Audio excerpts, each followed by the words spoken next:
Yo, what's good? This is Casey for L King Self for Life Wrestling Takes, and you're now watching Casey for L Wrestling Takes Show.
Almost 2 days late, but I'm back. I'm here. Listen, I just had a lot of work I had to take care of, and like I said, when I get home, I'll be extremely tired. But the major reason as to why this video is super late, what y'all think of the new intro? I've been working hard trying to put that intro together. I told y'all that I was gonna drop the new intro on y'all in this upcoming review. Let's go ahead and talk about it. So everybody and their mama know the energy on Dynamite was shifted because of our fallen wrestler, Mr. Jamin Pug, better known to the world as Jay Briscoe. Now, everybody and mama was coming against TK because they really didn't give a thorough tribute. The major reason is because Warner Brothers on some bull jive. Warner Brothers blocked it because of what he said 13, 14 years ago. And the man apologized. He did all. Listen, I'm not finna go over what happened. I'm just gonna tell y'all, Wicked Brothers need to go sit down somewhere. Wicked Brothers Discovery needs to go sit down. First of all, how the clown are you going to block something that happened over a decade plus ago? Yet you gonna put over that white supremacist known as Daniel White, who just got through from beating the snot out of his wife, and you gonna put his show on TV? That's retarded. That is retarded to say. That's what I say, man. If I'm TK, I don't know. I might be looking to see if I can put my TV on somewhere else. I don't know. I don't know, because Warner Brothers is just straight bugging. They straight bugging. But anyway, everybody came out wearing Jay White wristbands and everything, and obviously you could tell Cats was hurting. Cats was hurt, man. But apparently what TK decided to do, since Warner Brothers didn't want to acknowledge the young man, TK decided to give a free pay-per-view on fight.net or fight, whatever it is, the fight pay-per-views website. Free of charge. It's a tribute show dedicated to Jay Briscoe. When it's uploaded, I'll check it out, because it said he's gonna put it on YouTube and he's gonna put it on Honor Club. You don't have to pay for it or nothing. It's gonna be totally free. And as of right now, the girls, oh yeah, and I want to stand to correct it. We got the wrong information. His wife was not in the car. The one who died with him was the girl that ran into him. She died on the scene as soon as they collided with each other. But the girls are in critical condition. The word on the street is they're gonna make a full recovery, but it's gonna take some prayers. It's gonna take some just some time. They got to go through a lot of surgeries and just keep the family in prayers. I think they said they got a GoFundMe that you can donate to him and everything. But thank God his wife. But the information that they put out that it was his wife in the car. But thank God she's alive. So I stand to be corrected. So I just want to get that out there. So how did I feel about last night's Dynamite? With the energy going on about my man, I just wanted to see what they was gonna do. Was this story based? Somewhat. The one thing Tony Khan seems to flourish at is the wrestling. We are going to always have an excellent wrestling show because, well, when I say wrestling show, I mean the wrestling matches itself. The problem with TK is it's like TK is like what's the word I'm looking for? It's like he's just putting his foot out there. He's not going all the way in like he should. And I see why certain cats be getting on his case about giving us better storylines. Like, out of everything that happened on the show, majority of the show was great. But there were two things that we're going to have to discuss. And I'm going to have to give my honest take about the circumstances that took place in these said segments. But TK does not miss when it comes to putting on wrestling matches because he can do that. He can do that. The problem with TK sometimes is him trying to get across a story that you can sink your teeth into and that you can ride with. And watching Dynamite last night, I was like, look here. Dynamite was good. It was a good episode, but I just want more story. I don't really give a crap. Listen, man, that's the whole point of the pay-per-view. The pay-per-view is when you get to see everybody's whatever they was putting they time and energy into, that's when they can go off at the pay-per-view. TK just love giving us pay-per-view matches on TV like it's nothing. I don't just want a pay-per-view TV quality match. I want a reason behind said match. What is going on? Now, for this show, match placement was a big issue for me because I would have not kicked off the show with OC and them. I would have put OC and them in the middle. OC and Jay Lethal, I would have put them in the middle. I would have opened the show with the TNT title match, even though I know that was the main event. But here's the deal.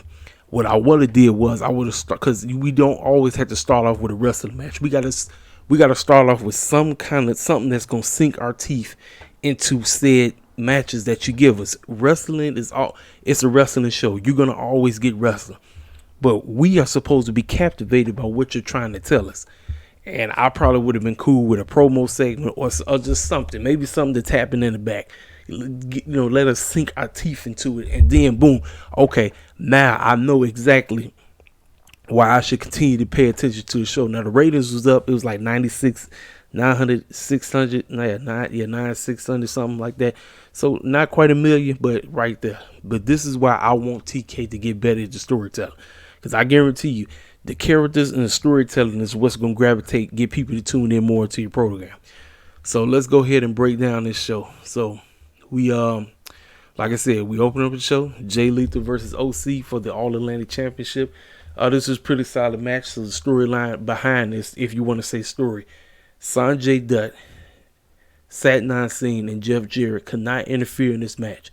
If they do, Sanjay Dutt is fired. So Sanjay Dutt was doing everything in his power to keep Jeff Jarrett and Satnam Singh from getting their hands on OC. So with the goofy stuff going on outside of the ring and in the audience, because that's exactly where they was at, then you see the best friends come out of nowhere. Now, for me, I'm kind of ready for the best friends to break up. Now, when I say best friends, I'm not talking about Chucky and Trent Barretta. I'm talking about their friendship with OC. I feel like OC doesn't need them anymore. He doesn't. They should be on heel mode, possibly trying to go up for those tag team titles, because it's time to get the best friends to where they need to be. They've been in this company for a long time. They ain't really done nothing. I mean, they've done something. The best thing that I can remember the best friends being a part of was that backyard brawl they had with Proud and Powerful, Ortiz and Santana. That was by far the best match they ever had. And to this day, I'm like, man, like we got to sink our teeth into something with the Best Friends. So anyway, they sitting out there ringside, got their popcorn and clowning, and then here come Danhausen coming out the woodwork, and he kicked out Sat Nine Seam and Jeff Jarrett. And they like, what the heck is good? Just all kind of clowns. So meanwhile, Jeff Jarrett and OC out here trying to do a little something, look, let me tell you something. OC and Jay, they gave us a decent match. It was a pretty decent opener, you know what I'm saying? But like I said, I for me, I'm kind of just like, I'm just ready for everybody to move on to something different. Like I'm truly ready for, I'm just ready for OC to get ready to lose that title. I know he wasn't losing it to Jay, but we need to be preparation. It's about preparation. Revolution's around the corner, so we need to be preparing. Every week is a to be continued. It should be a to be continued. That's the whole point of wrestling TV. It's not just to throw matches together and say, "Oh look, great match between Jay and OC." With all the goofy clown stuff going on, OC gets the victory. So then they get back in the ring. Jay get in the ring. I mean, not Jay. Sat Nine Singh, Jeff Jarrett, Sanjay Dutt. They get in the ring, right?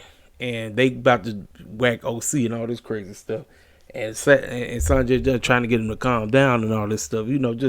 So then that's when Danhausen came in the ring. It's just a lot of clown stuff. The Best Friends came in there, chased them off.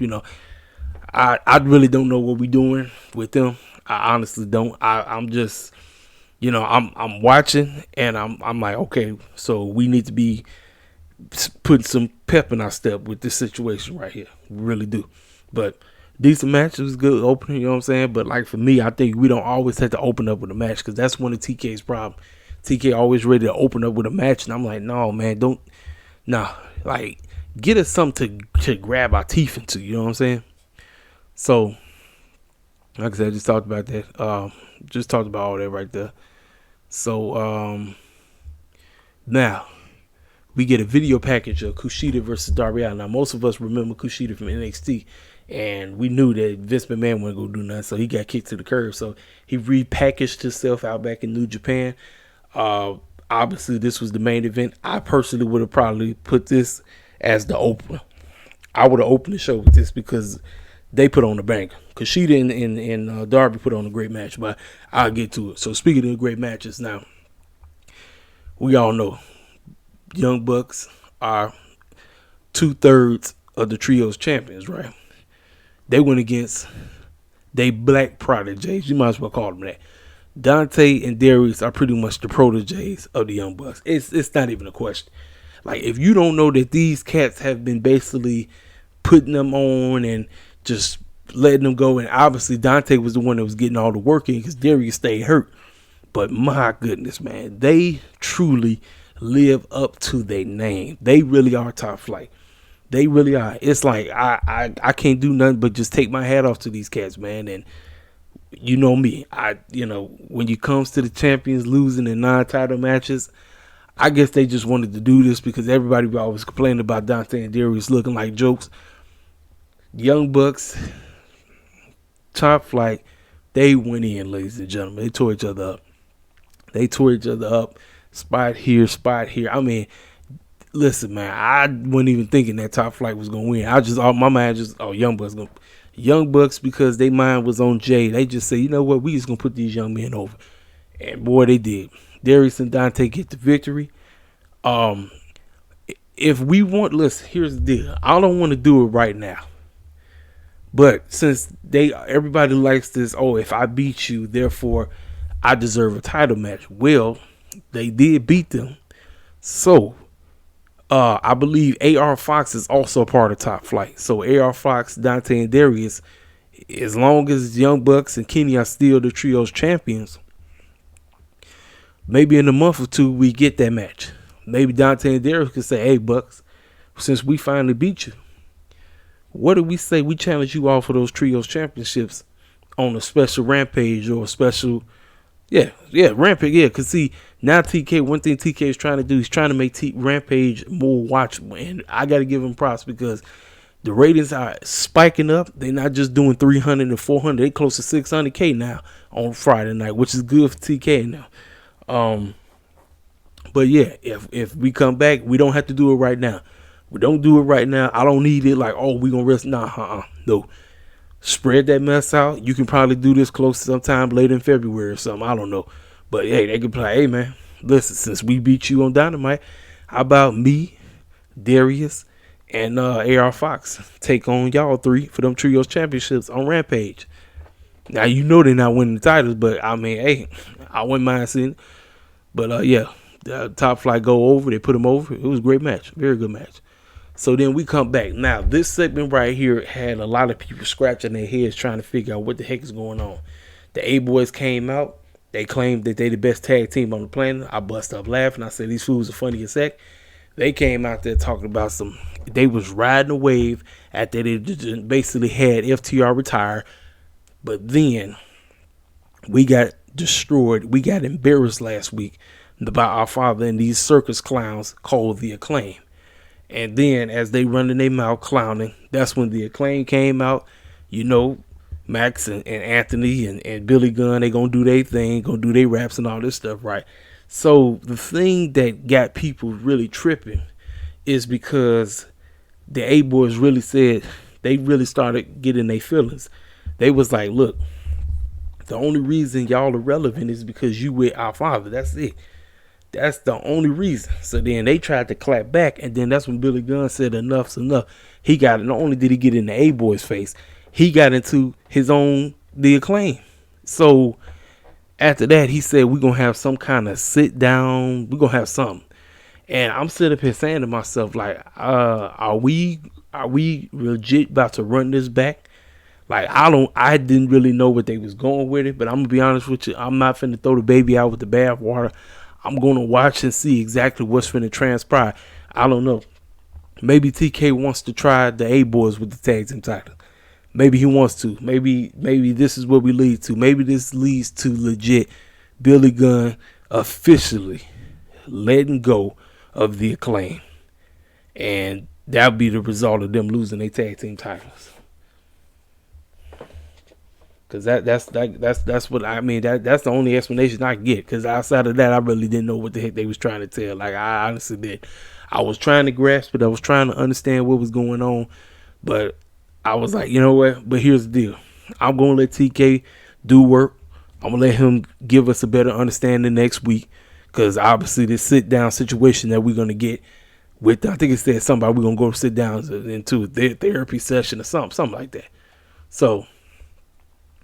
We get a backstage segment. Renee talks with Hangman, and Hangman says, "Listen, you know, it's kind of funny how, but it's not funny, but it's kind of, you know, messed up how the man who tried to end my career by putting me to sleep, and I told him exactly what I was going to do. I was going to come back and put him to sleep, and so now since he's out the way."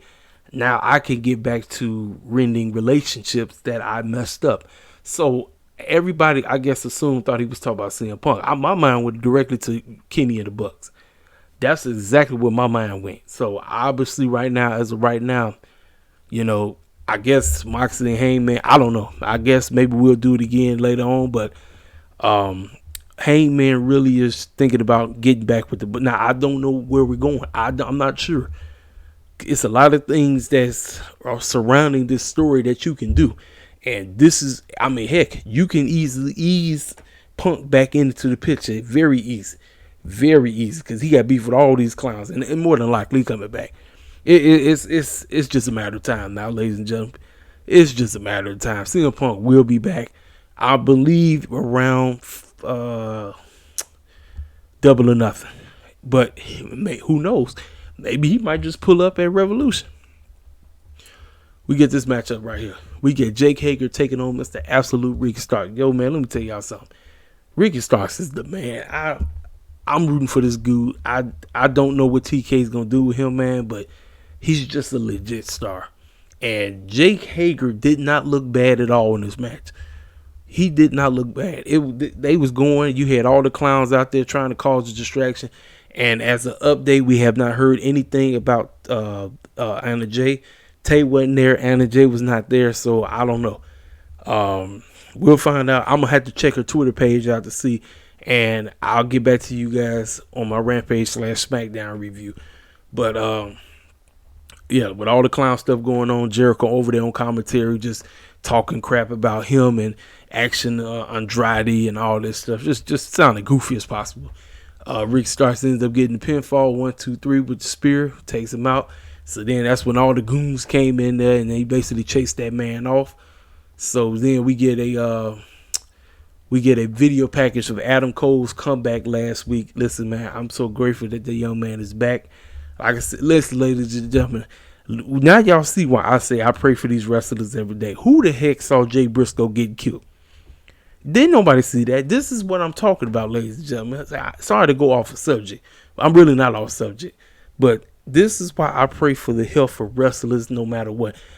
Because you never know what's going to happen. You never know what happens in the ring. You never know what happens outside the ring. You just never know. You know. But it's good to have this young man back. So, we get Jericho. Jericho says we're going to have a tag team match. And apparently, now obviously you could tell DG can't stand Sammy. He's trying hard. And so this is what's going to happen. DG is going to have to beat, I don't know who he's going to be. I guess he's going against, I guess he's going to go he faces somebody. And if he wins, he gets Sammy's spot in the tag team match on Rampage or something like that. Something, you know. Now, we get to this matchup. Bandino came out there with the Jay Briscoe armband. And obviously, he used to wrestle the mess out that man, too. He was touched. He lost a good long-term wrestling buddy and everything. Listen, man. I'm going to tell y'all the bold-faced truth. This right here, match of the night, and I would have personally, for me, I would have put this as the main event. This is how good this. Listen, man, Brian is great, man. He is great. This is why I got such a level of respect for this cat, man. This man has just been, he just a great wrestler, man. I know a lot of people have been wanting to see him as champ, but y'all got to talk to that man. That man said, I wasn't coming in here to win no titles. I just came in here to put everybody else over. I just want to wrestle. That's all he wanted to do. And sure enough, with this big storyline that's taking place, that's all he's interested in. And so this was the story. The story is he must continue to win until we get to February 8th. And whatever happens at the February 8th, we'll get that Iron Man match between him and MJF. These cats was tearing each other up, man. This match was great. Shout out to Frisco, California. Crowd was hot. It was amazing. Something about these AEW crowds, man. I don't know what it is, man, but they just make a lot of noise.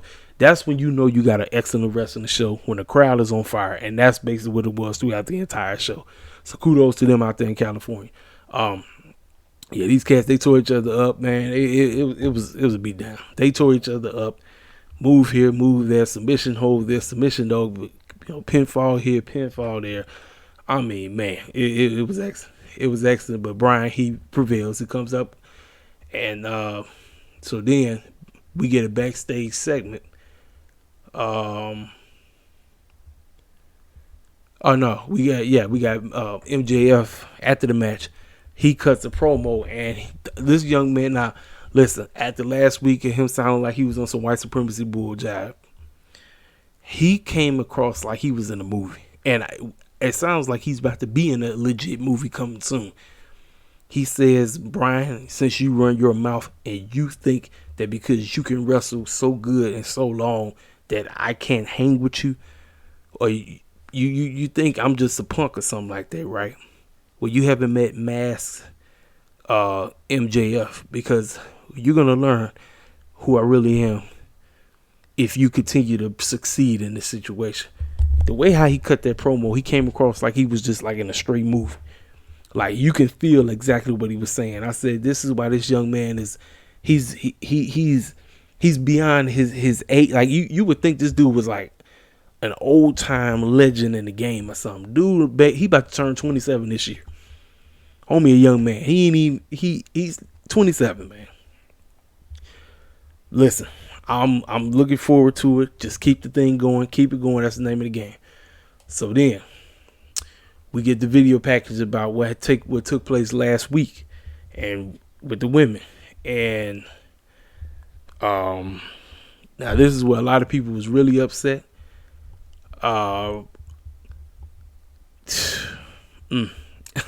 Wait till I get to this, because hold up. This is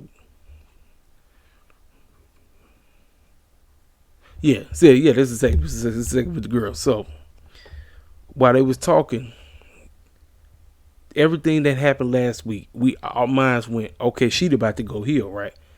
Well, in this promo, both Toni Storm and Saraya healed it up so bad. And it was good, but I mean, they was healing it up. And I'm like, well, isn't she supposed to be the one? I'm like, TK, why did we go against the whole story that we was going? The whole story that we was trying to tell is the AEW originals versus the ex-WWE women, right? Ain't that what the story we're trying to tell? They completely went a completely different route. So this can only mean one thing. Either Ruby is going to turn heel and join Toni and Saraya, or she's going to stay with the AEW originals. And Britt is going to jump ship and join in with Toni Storm and Saraya and them when the time calls for it. And I've seen people online say the reason why they didn't do it is because they didn't want to, people not going to boo Hikaru Shida. How do y'all know that? Listen, man, the name of the game is to get yourself into a place where you can play said role. It's sometimes like cats be like they be scared to tread on waters or something like that. I'm like, dude, forget what these fans say. Let's try. This is where we was going. That's our minds like, okay, Sheeta about to go heel, right? Now we turn Sheeta, and it's almost like Sheeta the victim when she was the one that caused the reason why they lost last week. So I don't know. I have no clue, and a lot of people thought this had to be one of the worst segments on the whole show. Listen, the consistency of making things make sense. That's the whole point of wrestling. It's about making things make sense. We might not know the whole ins and outs about what's about to happen, but at least help us go along with the story. Let us try our best to make sense out of it, because as of right now, everybody is the best person I've seen to make sense out of this whole thing. Shout out to my main man, Just Alex, because he posted a tweet, and he the one that basically said that he gave his old theory on where he think this storyline is going, and that's the only way I can make sense out of it, because Sheeta was going heel. Now it's like we turned Sheeta right back into a baby face when she was the one that caused the situation. I don't know. I have no clue, but anyway, so backstage we got Brian Cage as the next. He is next in line to go against Brian, and him and Prince Nana was backstage talking with if I'm not mistaken, I think it was Tony Schiavone. And then that's when MJF came out the woodwork with another stack of cash, and he said, listen, I really don't give a crap if you win or lose, just break that fool's arm. And he gave the money to Prince Nana and kept it moving. My bad, y'all. I just caught that because I was looking at that, so I apologize for getting off guard. But the way how he was talking to Brian Cage, I'm telling you, MJF is he's in his lane. Like I said, I didn't feel that foolishness that he tried to do with Konosuke. He had to look. You can be, say mean things towards somebody, but you ain't got to get racial. You don't have to. You don't. And that was some bull jive he did last week. I know people gonna call me soft. Oh well, I don't care. I'm just telling you both face truth. That man didn't have to do that. He didn't. So we get to the women. We get to Toni Storm taking on Willow Nightingale. This is actually a pretty good match. I know a lot of people don't like Willow. These girls are going it out, and I understand a lot of people still mad at Willow about the spot that happened last week. It is what it is. It happened. But like I said, these women were tearing each other up. They were going in. They were doing what they had to do. But Willow Nightingale, with the distraction from Sheeta and Saraya, calls Willow Nightingale the match. Tony rolls her up. They went full-fledged heel. So as of right now, Paige and Tony are heels. That's where we're going right now. And so this is the deal. I personally think that Britt is going to eventually join in because Jamie Hayter is over like a mug. I mean, she's over. So ain't nowhere in the world we gonna keep her as a heel. She's gonna have to turn babyface because everybody just cheer for her like nothing. So it's something's gonna have to give. Something's gonna have to break when it's concerning with her and Britt. I'm not sure exactly when that time is gonna be, but something's going to break. We get a backstage promo. Stokely Hathaway, Ethan Page said they getting ready to beat the brakes off of Jungle Boy. I believe. I don't know if it's gonna be Dynamite or Rampage, one or two, but they gonna tear each other up. Decent promo. It is, it is what it is. Keep it going. Then we get a promo from Mr. Konosuke, who was being interviewed, and he pretty much said he actually had a blast wrestling Bryan Danielson. He said Bryan is his hero. He learned so much from him, but he said he can't trust MJF. And then that's when he cut a promo in Japanese at MJF and pretty much said MJF's a a-hole. Listen, man, Konosuke, that's what you do. And word on the street is on Dark and Elevation, Dom the Clown has been scouting this man. Ladies and gentlemen, I don't know where this is going to lead to. I don't want to, I'm not sure where this is going to go. But he's been scouting the mess out this man. Don the Clown has been watching every move from Konosuke. He's been watching everything he does. So, now we get to the main event. We get to Mr. Darby Allin taking on Mr. Kushida for the AEW TNT Championship. I told y'all I probably would have opened the show up with this. This is a very good match. The match was off the chain. This is the best I've seen Shida look since he went against did he go? Let me tell you how many last person he wrestled in NXT.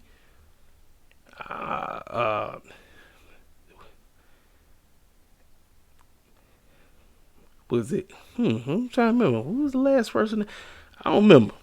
But this match was excellent. It was great. Like I said, I personally, for me, I would have opened the show with this match. It's just me. You open the show with this one. Then you do the OC and Jay Lethal match. And then you close the show with Bryan and what's his name? Dang, I forgot his name already. That's crazy to say. Forgive me, y'all. Forgive me. I'm telling y'all. Hold on. Let me scroll back up. Oh, Bandino. All right. So, yeah. Tearing each other up. I mean, listen, you know what you're going to get in Darby Allin match. Darby Allin going to be doing all this crazy stuff, looking like he ready to kill himself. And Kushida was right there with him. Kushida was hanging in there with him. Kushida almost looked like he was finna walk out with that thing, but you knew he wasn't. And Kushida had his catch from New Japan Wrestling. I forgot what they called themselves, but they was out there in this corner, and they was pretty much. And then Sting was there, and they was telling Sting to throw in the towel, and Sting looked at them. He took the towel and he threw it in the audience, and the crowd was going crazy. And you already know how Tony Schiavone get. Tony Schiavone he get too excited. He say Sting name all crazy and jump. Darby ends up doing the Last Supper, and it's over. 1, 2, 3. Darby Allin retains. He wins, and they get doing the show. Excalibur talk about what's about to pop off on Rampage and everything, and they did mention Jay. That was the least they was able to do. And like I said, Warner Brothers, they on board job. They're terrible. They are terrible, man. I ain't really got nothing else to say, man. Let me see. I believe Nick Khan when he did an interview, talked about how Vince McMahon being back is all good and that he knew he was coming back and that nobody in the back needs nothing to worry about and all this crazy stuff. Listen, Nick Khan is the greatest yes man and it's unfortunate. That's all he is. He's just a yes man. Vince McMahon is back. He's back to take full control, ladies and gentlemen, and it wouldn't shock me if he pulled up on Raw or he pulled up at the Royal Rumble. It's not going to shock me. It's not. And I heard that Triple H is doing everything in his power to block him. That's only a matter of time. It's only a matter of time, ladies and gentlemen. Anyway, so that's it. That's all I got to say. Hit the comment section up. Y'all tell me what y'all think about the new setup, the new intro. If you're new to the channel, feel free to subscribe. Hit the like button up. And it's on. I'll talk to y'all cats. If I don't talk to y'all cats today, more than likely it's Saturday or Sunday. Y'all know I'm gonna try I try to be consistent. But your man is out on the road. I'll be handling business, doing what I gotta do. And by the grace of God, I come back to y'all able to do what I do. So I'll talk to y'all cats later. I'll let you boy.